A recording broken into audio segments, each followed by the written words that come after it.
Hi, my name's Dee and welcome to Sunchild Tarot, and welcome to your general readings for the sign in the title below, because it's a bulk introduction, for the supermoon, full moon in Scorpio on the 26th or 27th of month we're in, April, for wherever you are in the world. Here in Britain it's on the 27th, in America it's mainly on the 26th. Now, I'm not going to spend a lot of time on the astrology of this because I'll be live streaming 6 p.m. UK time, so 1 p.m. Eastern, 10 a.m. Pacific on YouTube with astrologer David Fisher. We'll go through the astrology then. As ever, general reading rules apply. Timing is not absolute. This is an interesting full moon. I think I tend to look at these readings as looking over the lunar cycle or half lunar cycle, if you know what I mean, from full moon to full moon, rather than new to new. So we'll see how long that they last. You should hopefully pick up the energies from them. If someone else appears in the readings, roles can get reversed. Doesn't very often happen in the spread that I'm using. But as I say, timing is far from absolute is the main point here. So, as ever, I would like you to hit that like button if you like the reading, or if you like the video even. No, the reading might not be so hot. And feel free to subscribe to the channel while you're here, because it really does help. I think that's it for my housekeeping. The reason I do a bulk introduction with a timestamp in the description below, so that you can fast forward to the reading, don't do it yet, is I would like to watch your sun, your moon and your rising. And you don't need to listen to me waffle 3 times over. You know what I mean? So there is a timestamp below if you're wanting to fast forward if this is your second or third time round.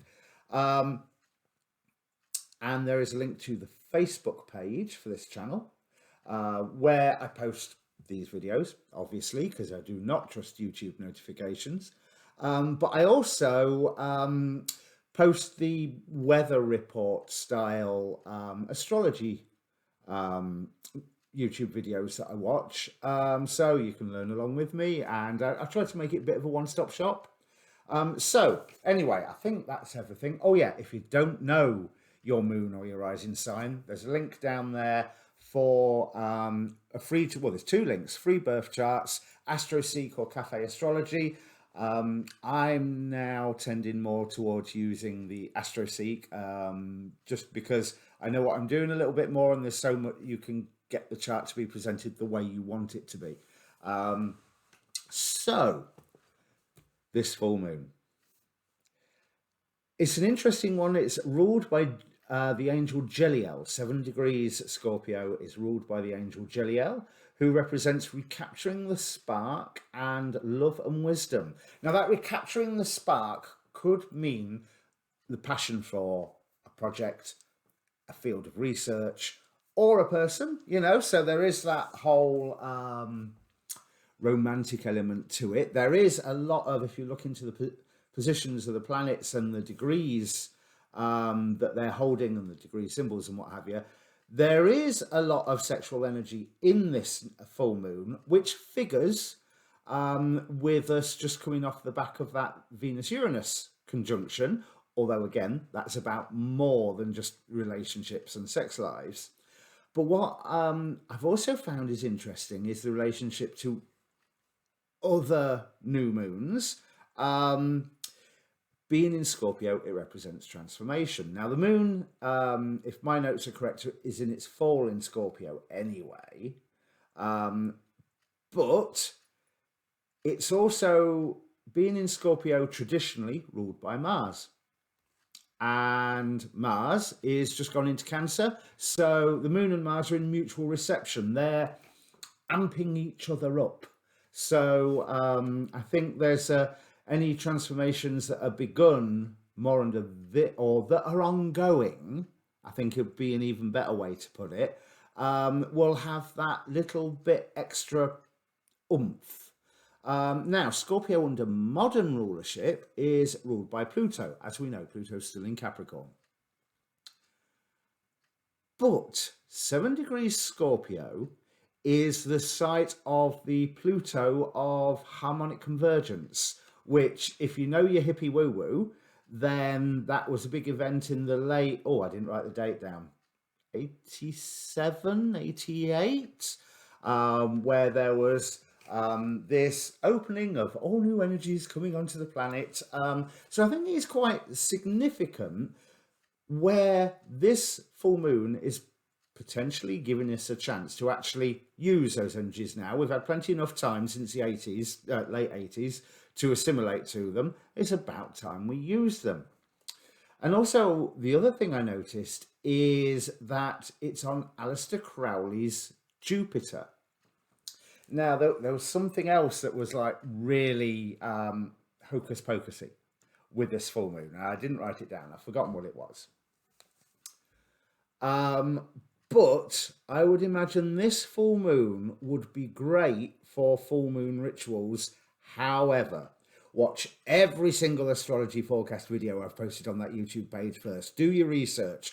Make sure that what you would be magically working towards, creatively visualizing, sat with a candle, what have you, is in line with the astrological energies that are there. Because I noticed the closer we get to the full moon, the astrologers' descriptions of this full moon are getting nicer and nicer. And there are some beautiful aspects to it.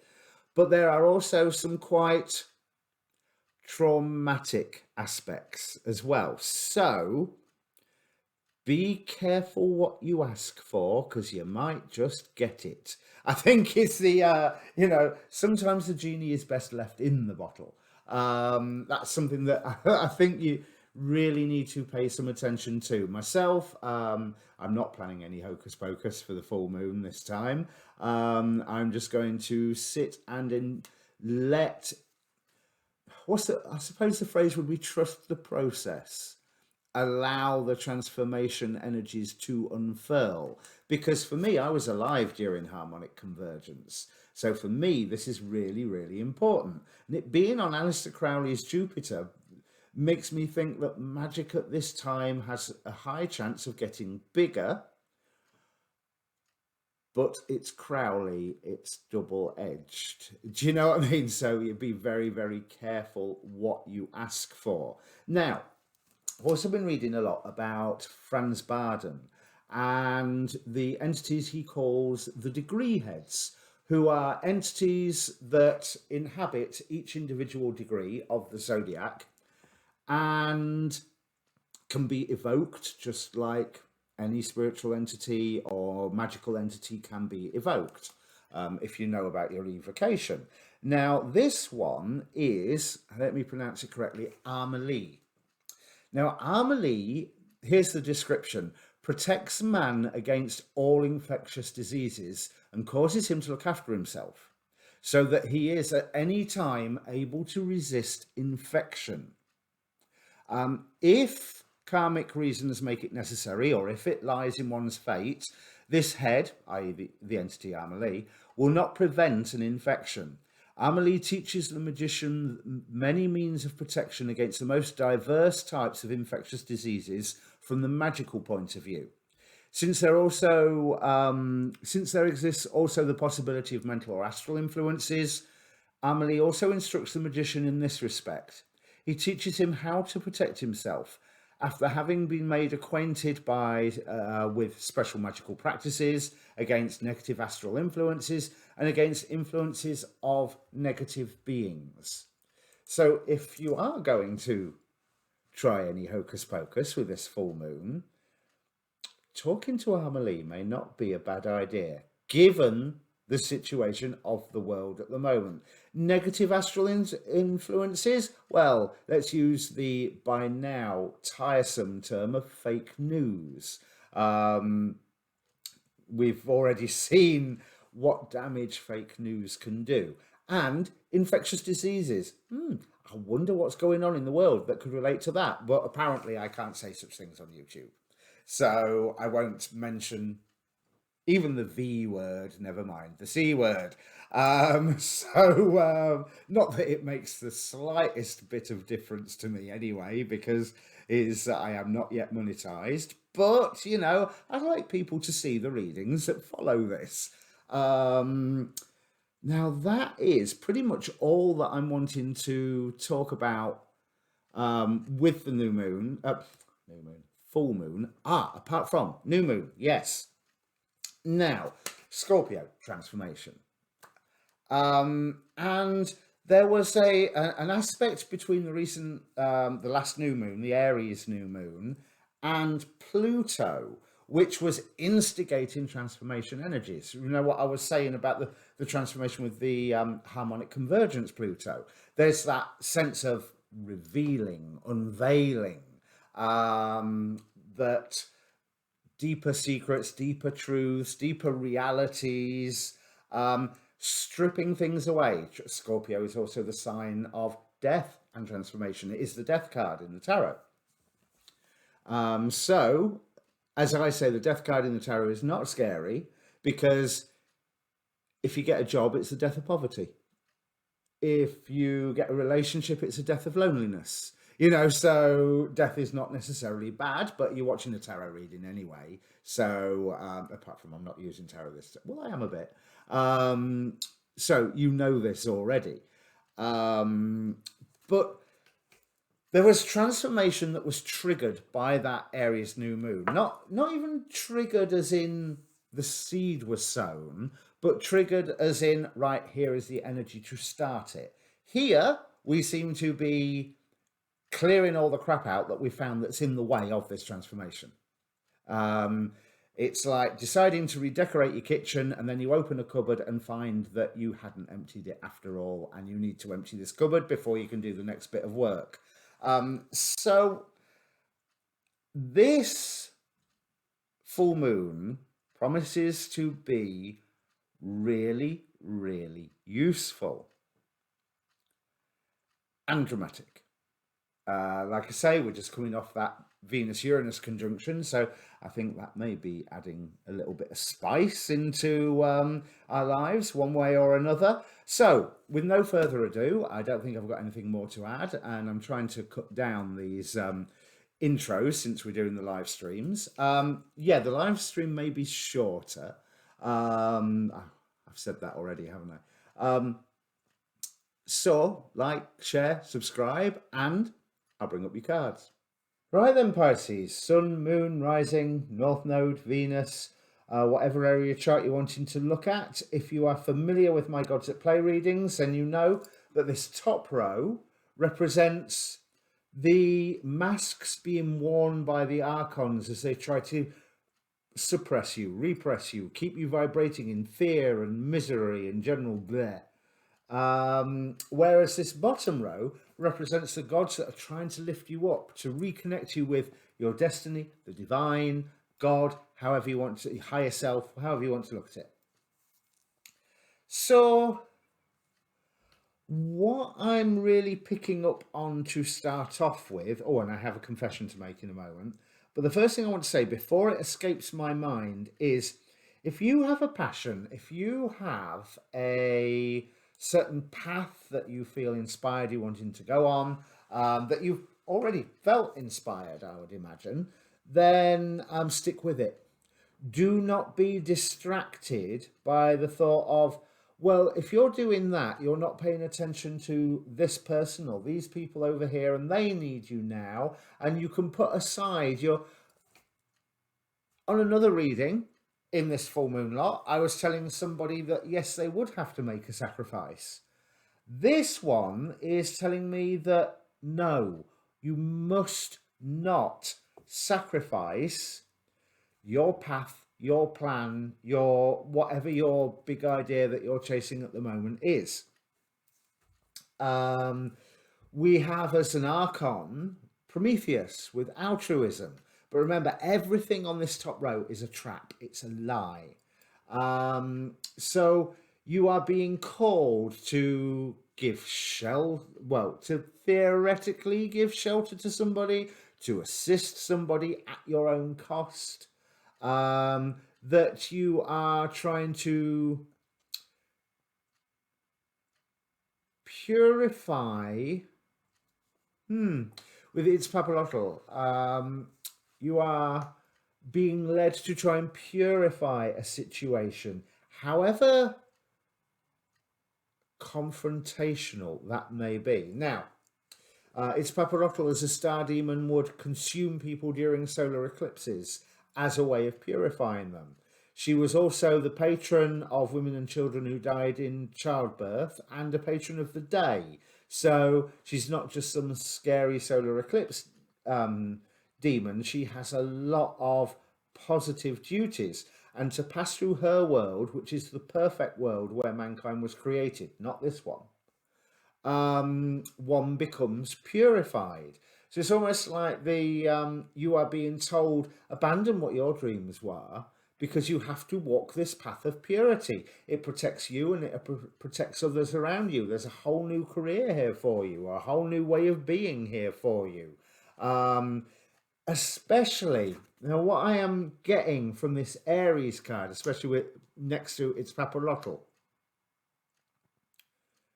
and you're going to have to forgive me here, but this utter BS that you hear regarding spiritual warfare.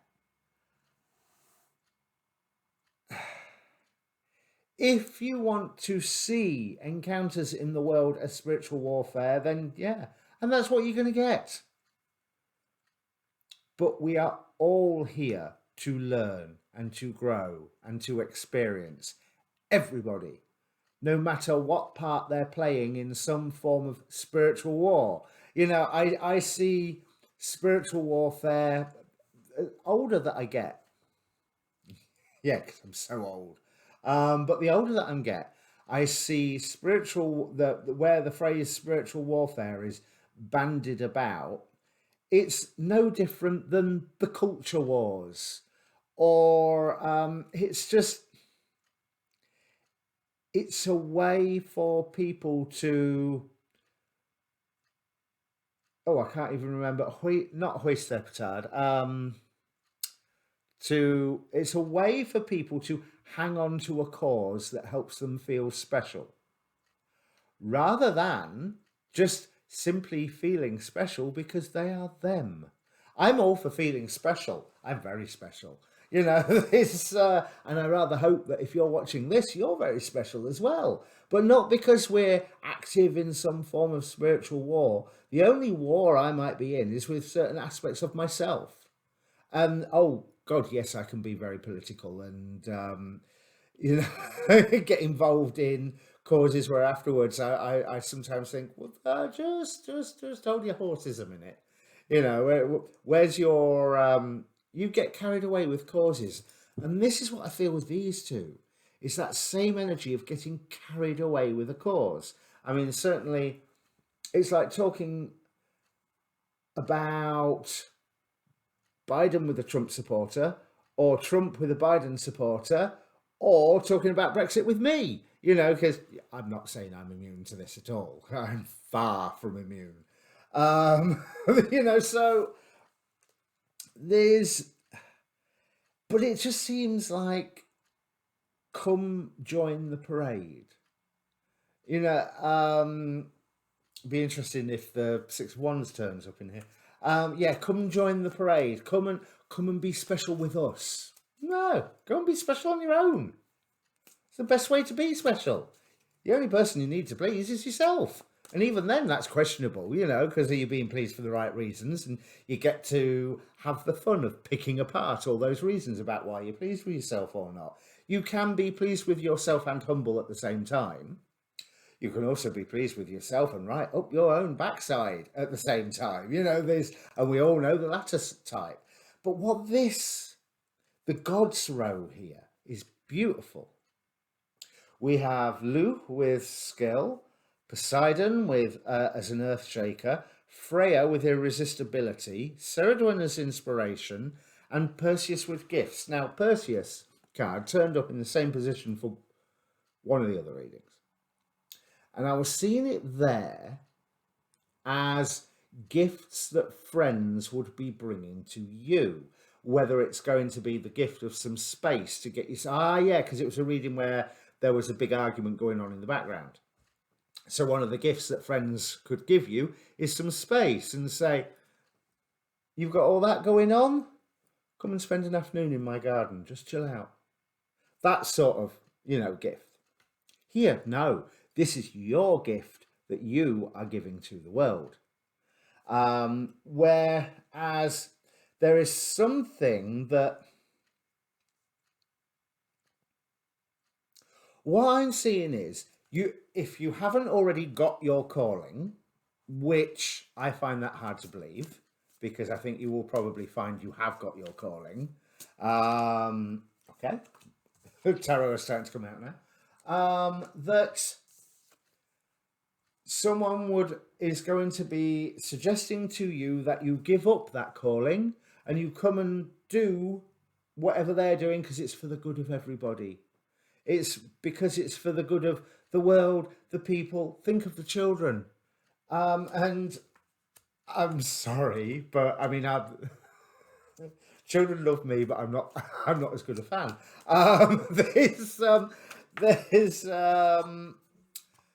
No, don't think of the children or think of because what you have to offer here in the long term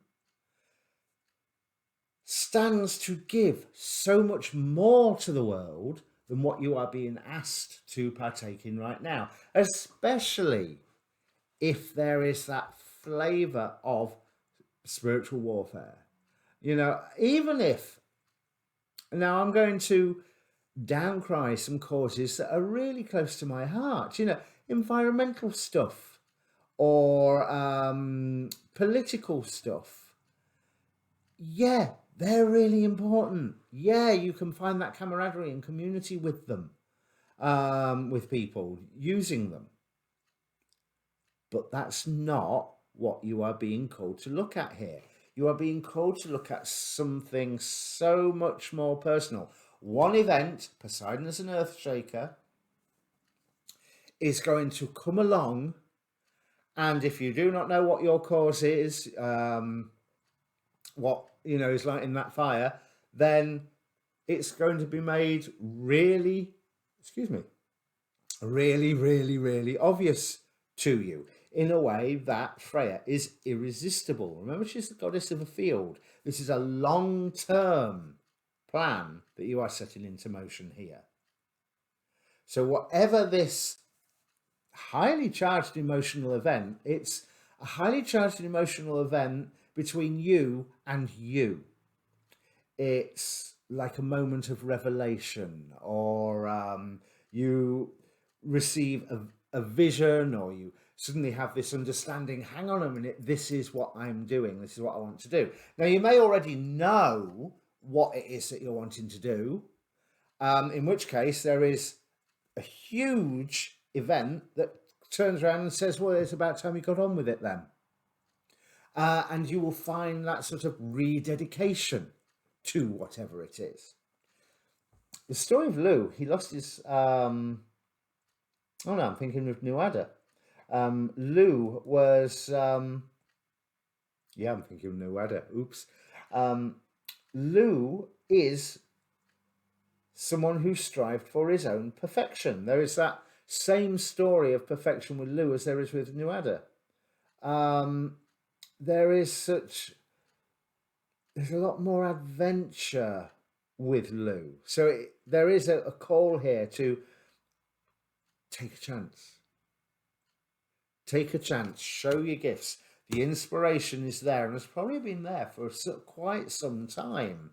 Don't just fall into traditional old camps and get pulled into some form of new beginning, which at first fits beautifully. But the key is, if getting involved in this top row, because it may well be a good cause. There's, as I've said in a lot of these readings, archontic energies will express themselves in a similar way that astrological energies will. the energies will be expressed, and it could be through society, through culture, through regulation, through the actions of your loved ones. I am not saying your loved ones are archons. I am saying the energies of the interactions with them can express those archontic energies. And it just seems that there's a why aren't you doing more for whatever cause it is that gets mentioned? And it's trying to create anxiety for you. Whereas you know, yes, you perfectly well know. Oh, now this is nice on this. So the Itzpabelotl is asking you to dedicate yourself to some cause, purify yourself of all other needs. And that's clarified with the Two of Cups. But down here we have Ceridwen with inspiration. And as I've said, you've already had the inspiration possibly for years, or there is some event that spells out to you just exactly how you're wanting to move forward and why, in a personal way, not in like getting behind a candidate or working with big groups, but no, it's time to go and live on my cave by the beach and do painting, or it's time to dedicate myself to, whether it's playing a musical instrument, learning a new trade, something which is not politically charged. I'm not saying it's solitary. I'm saying it's not politically charged. That's the important thing. There is none of that aspect of spiritual warfare. If you want to go and live up a mountain and make cute little ornaments, then that's what you should do. And not get involved with, and this is probably going to sound awful, but feeding the hungry, or ensuring votes are counted, or fighting the forces of censorship, or what have you. I'm not saying there's anything wrong with all of those causes, but they are all very combative. Here, this lower row, the gods trying to lift you up, there's an absence of combative energy. The most combative card we've got here maybe is the Nine of Wands with Poseidon.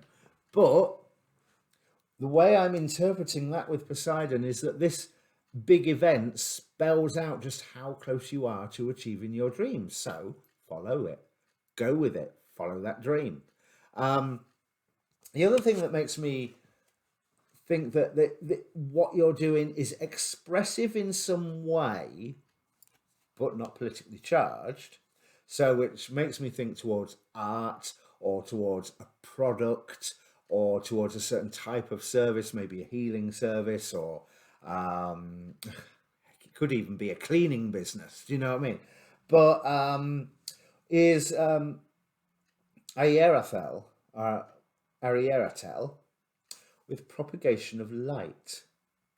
Now, the propagation of light, in effect, comes from a singular source, whether we're looking at astrology in the sun, or whether we're looking into more metaphysical, and that light being God, all that is, however you want to define it. And that light gets transmitted through creative actions. So go into a recording studio for 3 months and do your first album, whatever it is. But that will have the more beautiful, effective, long-lasting effect than getting involved in whatever this campaign is, especially if this campaign is, by its nature, combative. Because this is, although I love the Tarot Apocalypsis, I always find that this Two of Cups in the Apocalypsis Tarot is a bit weird power dynamics going on. And I don't feel comfortable with it at all, especially not tied up with that Aries Itzpabelotl pairing here.